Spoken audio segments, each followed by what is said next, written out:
같이 하나님의 말씀 한 구절 찾아 읽고 우리 소요리 82문 우리 같이 함께 살펴보겠습니다. 우리 로마서 7장입니다. 14절부터 24절까지입니다. 로마서 7장 14절부터 24절까지입니다. 제가 한 절 읽고 여러분들이 한 절 읽고 교독하겠습니다. 우리가 율법은 신령한 줄 알거니와 나는 육신에 속하여 죄 아래 팔렸도다.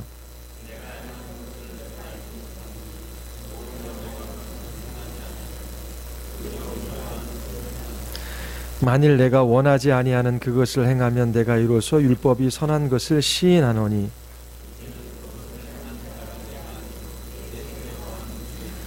내 속 곧 내 육신에 선한 것이 거하지 아니하는 줄을 아노니 원함은 내게 있으나 선을 행하는 것은 없노라.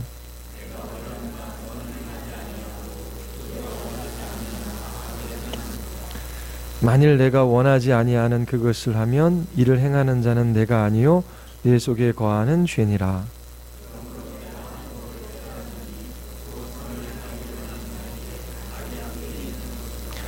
내 속사람으로는 하나님의 법을 즐거워하되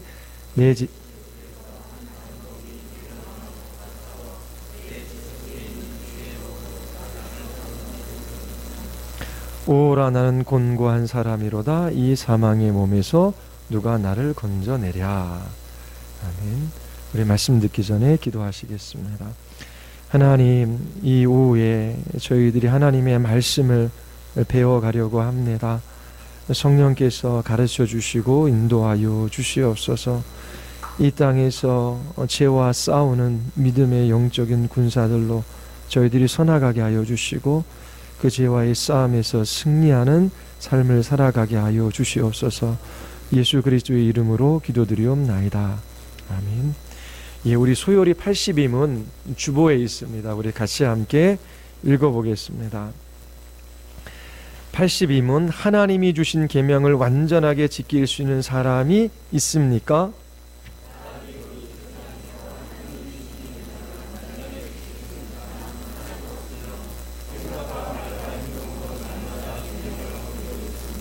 예. 자, 우리가 십계명을 배웠습니다. 십계명은 하나님에 대한 계명과 사람에 대한 계명으로 이루어져 있지요. 이 십계명은 도덕법의 요약입니다. 율법이 세 가지로 이루어졌다라고 말씀을 드렸어요. 모세의 율법, 첫 번째 시민법. 이스라엘 백성들이 다른 민족과 구별되어 어떻게 하나님의 백성으로 함께 관계를 맺으며 살아갈 것인가. 그래서 그들의 공동체 안에 하나님께서 시민법을 주셨어요. 또 하나는 제사법이죠. 의식법이라고 하죠. 그래서 이스라엘 백성들이 죄를 지었을 때 어떻게 하나님과의 그 언약 관계를 회복할 것인가. 그래서 제사 제도를 이스라엘 백성들에게 하나님께서 알려주셨지요. 그 의식법이 율법 안에 들어 있습니다. 그리고 하나가 뭐죠? 도덕법이라고 하는 것입니다. 도덕법의 요약이 이제 십계명이고요. 출애굽기 20장 그 시내산에 이르러서 하나님께서 이제 율법을 주시고 이스라엘 백성과 언약을 맺으시는 그때서부터 신명기까지 613개인가요?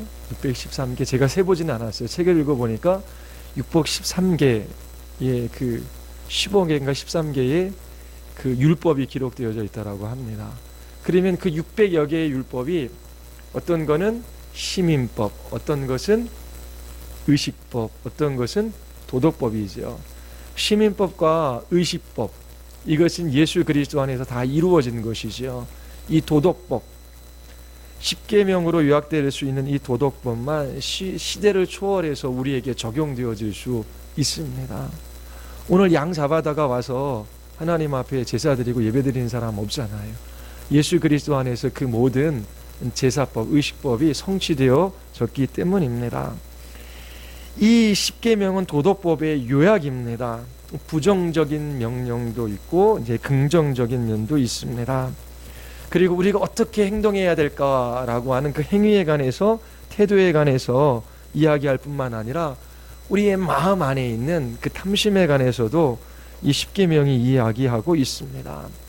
자, 그렇다면 우리는 이 시대를 초월해서 우리에게 적용되어지는 이 도덕법의 핵심이 십계명, 하나님 사랑하고 이웃 사랑하라고 하는 이 명령을 완전히 지킬 수 있습니까? 없습니까? 오늘 읽어본 82문에 보면 계명을 완전하게 지킬 수 있는 사람은 하나도 없으며 생각과 말과 행동으로 날마다 계명을 어기고 있습니다. 우리의 죄가 생각에 머물 때는 그렇게 파괴력이 크지가 않아요. 자기 자신의 영혼에 데미지가 있지요. 오늘 오전 설교에 하나님 안에서 기뻐하는 삶을 살아가야 되는데 우리를 기쁘게 하지 못하게 하는 그러한 원인 중에 하나가 죄입니다. 죄가 우리를 하여금 하나님의 말씀을 떠나게 합니다. 하나님을 의지하지 못하게 만들지요. 이 세상에 있는 것들을 바라보게 만듭니다. 아니면 자기 자신에 있는 죄된 본성에 갇히게 만들어요. 그래서 하나님께서 하신 그 일에 관해서 생각하며 그 계시를 기초로 해서 정당한 그런 추론들을 끌어내며 하나님이 이러한 일들을 하셨으니 나에게 이렇게 해주실 것이 너무나 분명하지 않느냐라고 하면서 그 말씀의 칼을 빼들고 나를 속이는 그 죄와의 싸움에서 이기는데, 그렇게 하지 못할 때에 그 기쁨을 이제 잃어버리게 되는 것이지요. 그런데 우리의 생각, 분명히 죄된 생각을 하지요. 그 생각은 우리의 영혼 안에 데미지를 미칩니다. 해를 가게 해요. 그 해의 핵심은 결국 하나님과의 관계가 소원해지는 것이지요. 하나님께 기도해도 기도도 안 되고 말씀을 들어도 들리지도 않고 읽어도 가슴은 냉랭합니다. 죄가 우리의 마음을 굳게 만드는 거예요. 그런데 이 죄가 생각 안에 머무를 때, 그 죄가 우리의 입으로서 나타날 때에, 그리고 우리가 죄된 행동을 할 때에 우리 자신에게 미치는 파괴력도 다르고, 그리고 다른 사람에게 미치는 영향도 틀리지요. 우리는 죽을 때까지 완전하게 계명을 지킬 수 있는 사람이 아닙니다. 신자들은 이 세상에서 어느 정도 순종할 수 있어요. 그러나 하나님의 계명을 완전하게 지킬 수는 없습니다. 그 이유가 죄의 세력 때문에 그렇습니다. 그래서 완전한 순종은 불가능합니다. 구원받은 신자가 하나님의 말씀을 완전하게 지킬 수 있을 때는 죽음 이후 천국에서 예수님께서 재림하셔서 우리 모두가 부활하고 영화롭게 될 때입니다. 그렇다면 왜 하나님께서 우리에게 완전하게 지킬 수도 없는 이 도덕법을 주셨는가라고 하는 것입니다. 이 도덕법의 용도가 무엇이냐라고 하는 것입니다. 첫 번째는 우리의 죄악된 본성을 깨닫게 해줍니다. 죄가 무엇인지를 알게 함으로 우리를 그리스도께로 그렇게 가게 하지요. 갈라디아서 3장 20절입니다. 이같이 율법이 우리를 그리스도께로 인도하는 초동교사가 되어 우리로 하여금 믿음으로 말미암아 의롭다함을 얻게 하려 함이라. 도덕법이 주어졌어요. 그런데 이게 내 힘으로 되는 게 아니에요. 내 능력과 내 지혜로 되는 게 아니에요. 내가 하나님 사랑하고 이웃 사랑할 수가 없어요. 예수 그리스도, 그분으로 말미암아 우리가 이 십계명에 순종하며 살아갈 수 있게 되는 거거든요. 그래서 하나님께서 우리에게 이 도덕법을 주신 것은 죄를 깨닫고 예수 그리스도, 그분에게로 나아가게 하기 위함입니다. 두 번째는 이 도덕법은 구원받은 신자들에게 어떻게 살아가야 할지 삶의 매뉴얼이 됩니다. 구원받은 다음에 마음대로 살아가라가 아니라 하나님께서 명령하셔요. 적극적으로 해야 될 것이 무엇이며 하지 말아야 될 것들이 무엇인지를 우리에게 가르쳐 주시지요.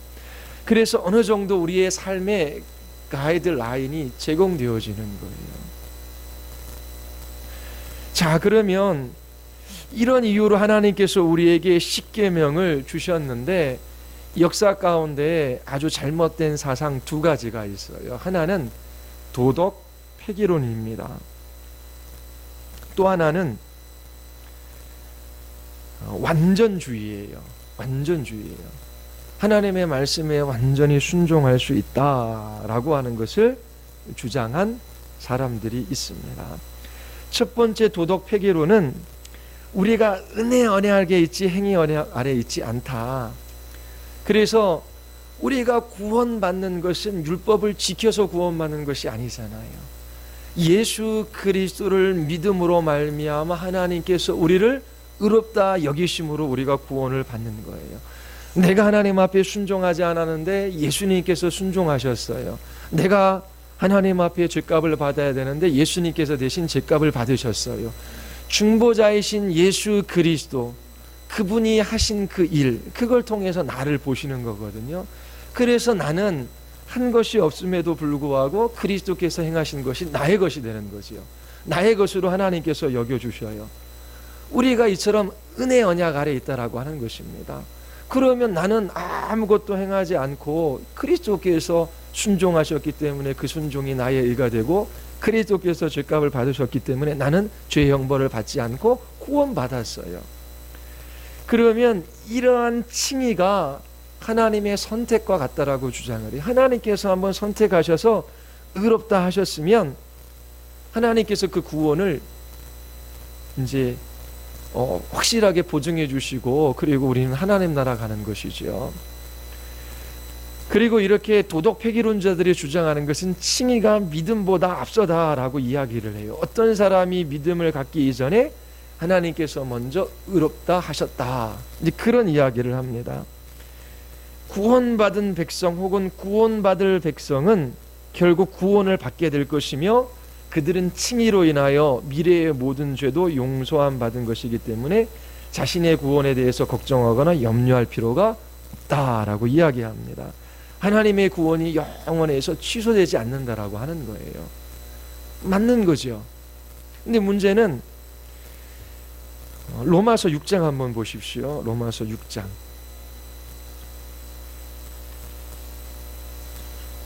로마서 6장 1절입니다.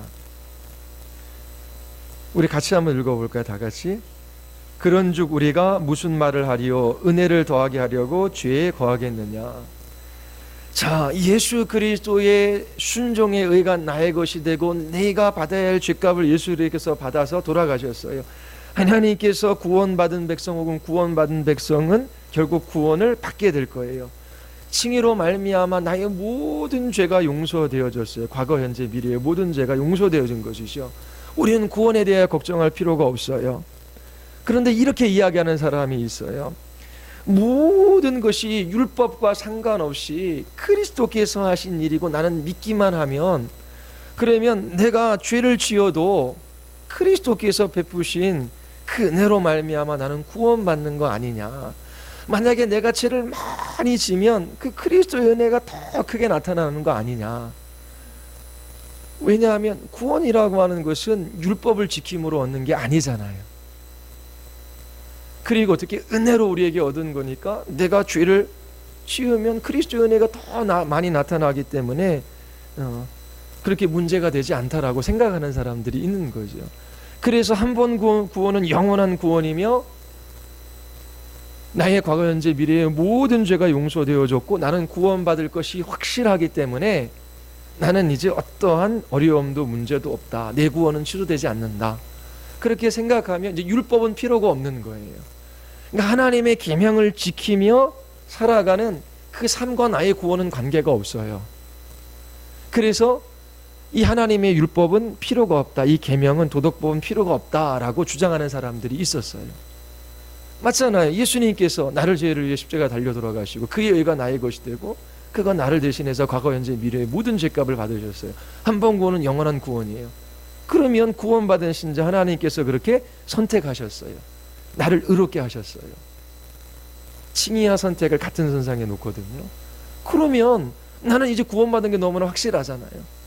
그러면 내 마음대로 살아가도 되잖아요. 그렇게 도덕 폐기론주의자들이 역사 가운데 있었어요. 또 한쪽의 사람들이 뭐냐면 완전주의자들입니다.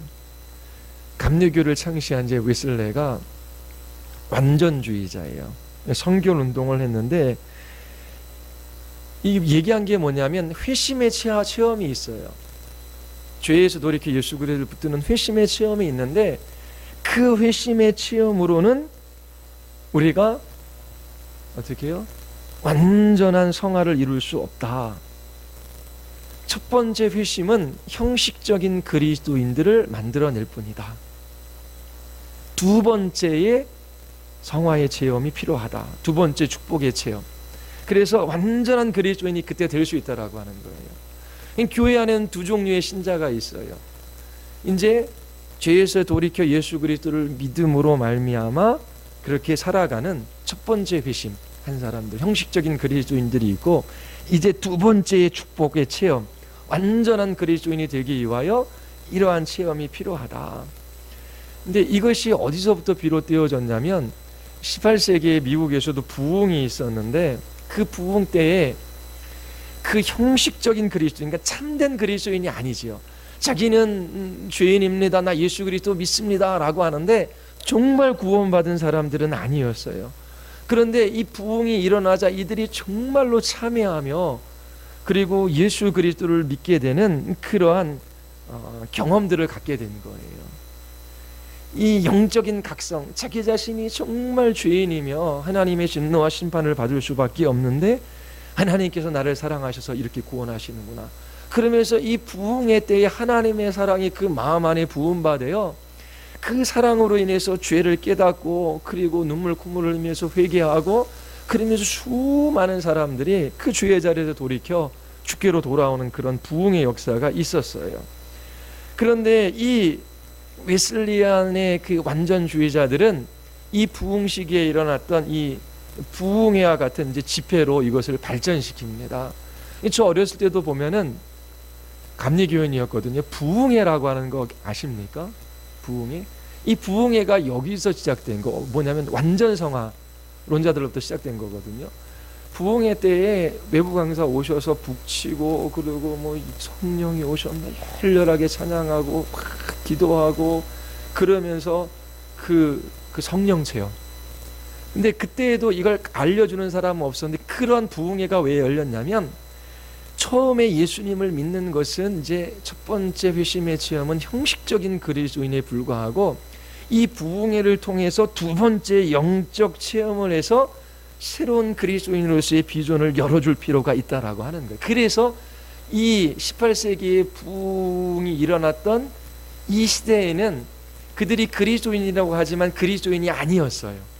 그런 사람이 영적 각성을 하고 참된 그리스도인이 되는 거였었는데 이 웨슬리안 주의자들은 형식적인 그리스도인들도 그리스도인이다. 구원받은 사람이다. 그런데 그들은 하나님의 말씀에 온전히 순종하며 살아갈 수 없다. 그러면 하나님의 말씀에 온전히 순종하며 살아갈 수 있는 그 방식이 있는데 뭐냐면 두 번째 영적 체험이 필요하다라고 하는 거예요. 그래서 부흥회를 열었던 겁니다. 그래서 그곳에서 두 번째 성령 체험을 통해서 이렇게 하나님의 말씀에 온전히 순종하며 살아갈 수 있는 그런 완전한 그리스도인들이 나타날 수 있다라고 그렇게 주장했어요. 그래서 이때서부터 유행한 게 뭐냐면은 공적인 예배에서 간증의 그런 어떤 체험들을 말하는 게 유행이 된 거예요. 그래서 뭐 한국 교회에서도 이렇게 간증 체험 많이 하잖아요. 그렇게 뭐 예배 때나 아니면 올 때 뭐 자기가 예수님 만나고 어떻게 변화되고 막 간증 체험하고 그랬던 것이 바로 이 웨슬리안 완전주의자들의 부흥 집회에서 처음 시작이 된 겁니다. 그래서 무엇인가 특별하게 그 집회 가운데 체험한 사람들이 내가 이렇게 형식적인 그리스도인이었는데 두 번째 체험을 통해서 내가 이렇게 그리스도인 참된 그리스도인으로 변화되어졌습니다 라고 하면서 그렇게 이제 간증하기 시작했던 것입니다.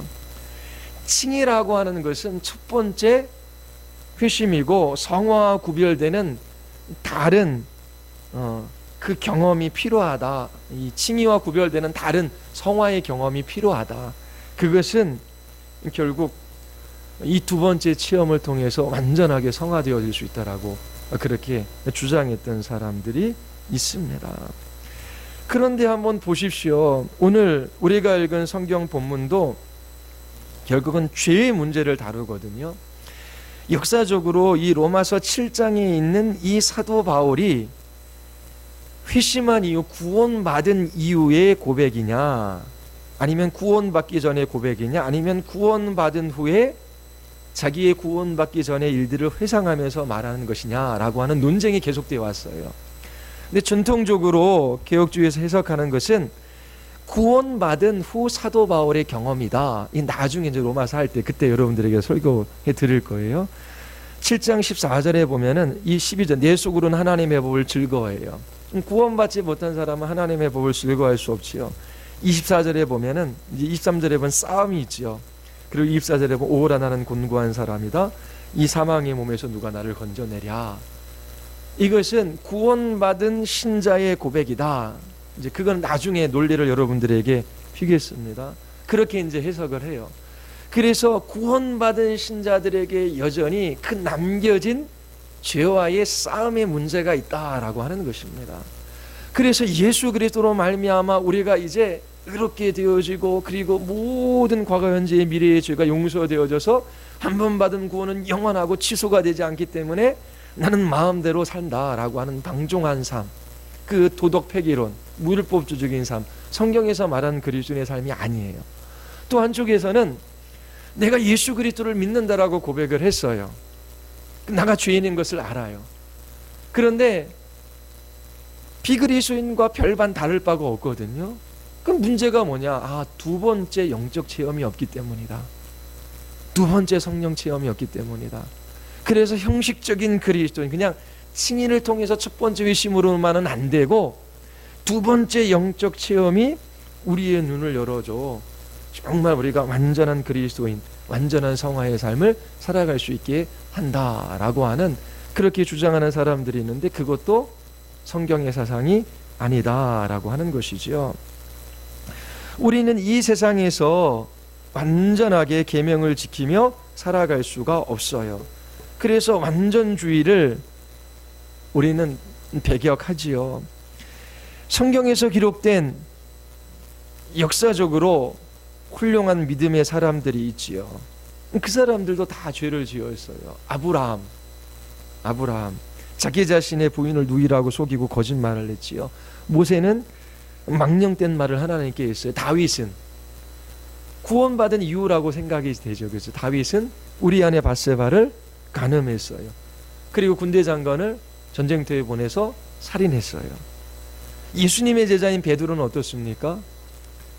예수님께서 끌려가시자 3번씩이나 예수님을 부인하고 저주까지 했습니다. 그러면 이때 베드로가 구원받은 것입니까? 구원받지 못한 것입니까? 구원받지 못해서 이렇게 예수님을 부인했습니까? 갈라디아에서 보면은 야고보가 보낸 예루살렘으로부터 온 유대 그리스도인들이 있잖아요. 이방인들과 식사하다가 안 먹은 척 그렇게 거짓 행동을 하잖아요. 그거는 죄입니까? 아닙니까? 죄이지요. 그때는 분명히 사도로서 수많은 일들을 한 후거든요. 여전히 그가 죄를 짓고 있습니다. 그러면 베드로에게도 두 번째 체험이 필요한 겁니까? 죄를 짓고 있기 때문에. 이렇듯 인간은 불완전하고 죄의 세력에 사로잡히기 쉬운 연약한 존재. 그래서 모든 계명을 완전히 지킬 수가 없는 것입니다. 예수님 다시 오셔서 우리가 부활체의 몸으로 변화되어지는 영화의 과정을 겪기 전에 이 땅에서 완전한 성화는 없어요. 죄의 세력 때문에 그렇습니다. 아까 말씀드린 방종주의, 도덕 폐기론, 무율법주의 삶도 이것도 배격해야 되지요. 2절에 보면, 로마서 6장 2절에 보면, 그런즉 우리가 무슨 말을 하리요? 은혜를 더하게 하려고 죄에 거하겠느냐? 그럴 수 없느니라. 죄에 대하여 죽은 우리가 어찌 그 가운데 살리요? 우리가 하나님의 값없는 구원을 값싼 구원과 혼동하여 거룩하게 이루어야 할 성화의 노력을 배제한 채 방종된 구원관, 무질서한 삶, 그렇게 살아가는 것은 그리스도인의 삶이 분명히 아닙니다. 자, 그러면 그리스도인의 삶은, 거듭난 신자의 삶은 이처럼 도덕 폐기론, 무율법주의, 방종주의적인 삶이 아니에요. 한 번 구원은 영원한 것이다. 나는 확신한다. 기쁘다. 그렇게 살아가는 사람이 구원받은 사람이라고 그렇게 다 말할 수가 없어요.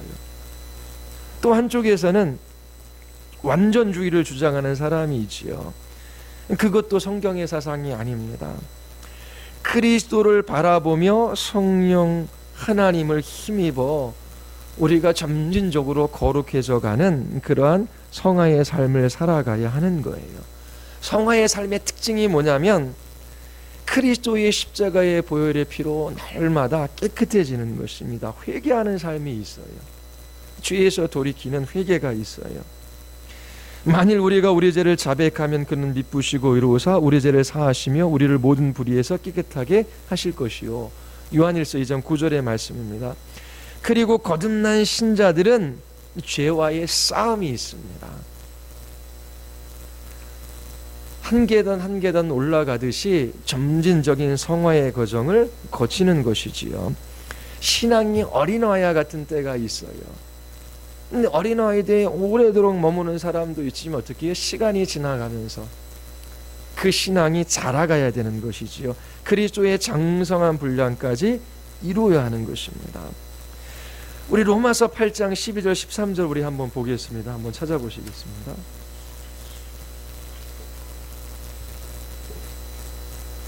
로마서 8장 12절 13절 우리 같이 한번 읽을까요? 다 같이 시작.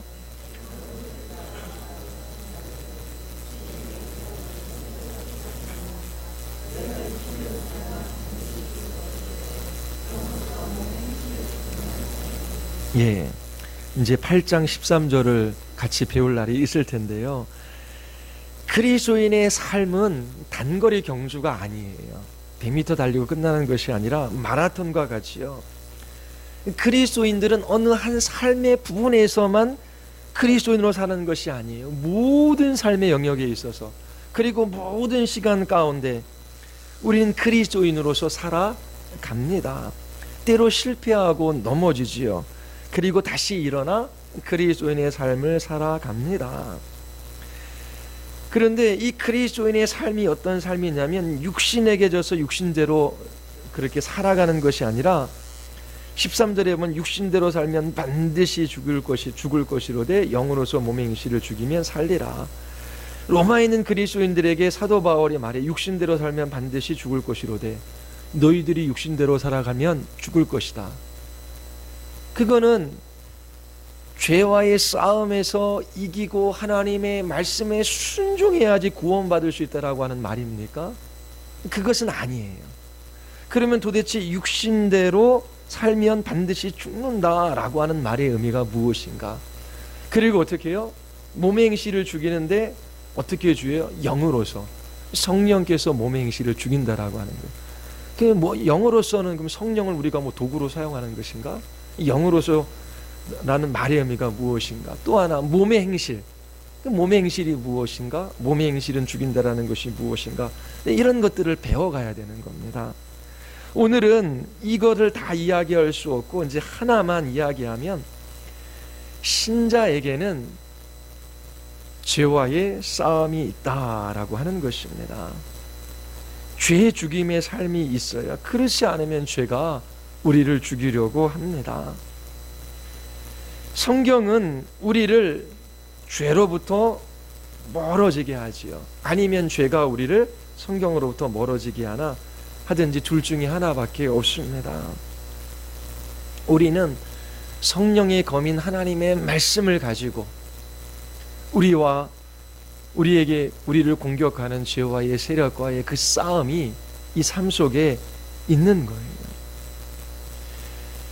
8장 13절에 너희가 육신대로 살면 반드시 죽을 것이로되 라고 하는 말의 의미는 죄와의 싸움이 없는 사람은 참된 신자가 아니다 라고 하는 것입니다. 믿음으로 말미암아 예수 그리스도와 연합되어졌어요. 그리스도의 생명, 그리스도의 모든 좋은 것이 우리에게 흘러들어와요. 예수님께서 왜 십자가에 달려 돌아가셨습니까? 우리의 죄 때문이지요. 그래서 예수 그리스도와 믿음으로 연합된 사람들은 이 죄를 싫어해요. 미워해요. 죄를 대적해요. 이 죄와의 싸움이 있는 것이지요. 근데 이 예수 그리스도가 단순히 우리를 의롭게 하실 뿐만 아니라 이 죄와의 싸움에서도 우리를 이기게 하실 수 있는 그 중심에 주님께서 서 계십니다. 그래서 그리스도인들은 성화의 삶을 살아가는데 그 성화의 삶에 있어서 가장 중요한 건 죄에서 돌이켜 회개하고 이 죄와의 믿음의 싸움들을 싸워 나가는 것입니다. 우리의 삶 속에서 매일 되는 이 죄죽임의 실천이 우리가 믿음으로 의롭게 된 신자다라고 하는 증거라고 하는 거예요. 그런 죄와의 싸움이 없으면 육신대로 살면 반드시 죽는데 그리스도인이 아니기 때문에 이러한 죄와의 싸움이 없다라고 성경은 우리에게 말해주고 있습니다. 앞으로 우리가 더 배울 텐데 죄와의 싸움에서 중요한 세 가지 요소가 있어요. 하나가 말씀입니다. 말씀은 성령의 검이지요. 성령께서 말씀을 사용하셔서 이 죄와의 싸움에서 이기게 하십니다. 그리고 이 죄와의 싸움은 우리의 힘으로 싸우는 것이 아니라 성령 하나님의 능력으로, 성령 하나님의 역사하심으로 우리가 이 죄와의 싸움에서 이기는 것. 그게 성령 하나님을 의지하는 그 믿음이 있어야 되는 것이지요. 그래서 말씀과 성령과 믿음이 있어야 우리가 이 죄의 싸움에서 이깁니다. 오늘 오전에도 복음이 있잖아요. 하나님께서 하신 일. 그러면 왜 복음을 기뻐하지 못해요? 그 복음이 무엇인지를 잘 모르기 때문이 그렇지요. 그리고 그 하나님께서 하신 일들을 바라보기보다도 자기 자신의 환경, 상황, 자기 안에 있는 무능, 부패, 죄 그런 것들에 갇혀 있어요. 고개를 들어 그리스도를 바라보지 못해요. 그것도 기뻐하지 못하는 요인이죠. 그리고 더 나아가 자기 자신이 안에 있는 그 죄, 또 바깥에서 우리를 공격하는 그 죄의 세력과의 싸움에서 이기지 못하기 때문에 그래요. 죄에 짓고 그 죄에서 돌이켜 회개하는 것도 없고 그 죄와의 싸움도 싸울 줄 모르기 때문에 그래요. 어린아이면 말씀의 칼을 빼들어 죄의 숨통을 끊어놓을 수 있는 그 힘이 부족해요. 자라나야 되는 것이지요. 하나님의 말씀을 부지런히 배워가고 그 복음을 깨닫고 그 복음을 근거로 해서 하나님께서 우리에게 하실 일들이 무엇인지 그 약속의 말씀을 붙들고 우리 안에 있는 죄의 속임과 바깥으로부터 우리를 공격하는 죄의 세력과의 그 싸움이 신자들에게는 있습니다. 그런데 이 죄와의 싸움이 무엇인지를 몰라요.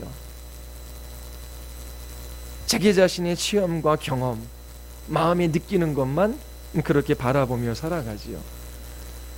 그렇게 그리스도인의 삶을 살아가는 것이 아니고 또 그런 사람은 그리스도인들이 아니라고 성경이 우리에게 분명히 말하고 있습니다.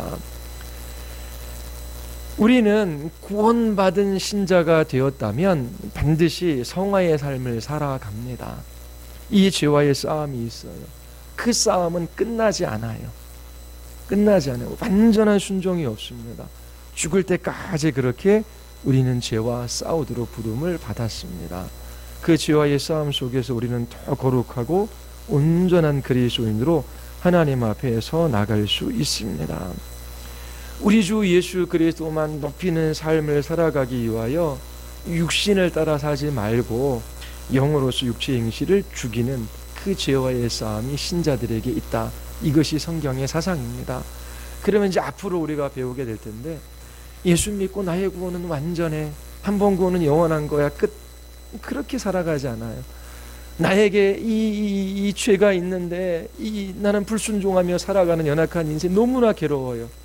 그런데 어디 가서 말씀을 들으니까 그거는 두 번째 체험이 필요한 거예요. 그리고 부흥회를 쫓아다니면서 성령께서 두 번째 체험을 주셔서 이 죄와의 싸움에서 완전히 승리하는 그런 그리스도인으로 나를 만들어 주십시오.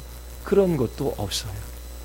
그러면 우리가 하나님의 말씀을 배워가고 성령 하나님을 의지하고 믿음으로 그 죄와의 싸움에서 어떻게 싸우고 어떻게 이길 것인가 그런 것들을 배워가는 것이 필요합니다. 그것이 그리스도인의 성화의 삶, 그리스도의 장성한 분량까지 자라는 길이에요. 그것들에 관해서 또 나중에 함께 공부하도록 하겠습니다. 우리 같이 한번 기도하겠습니다.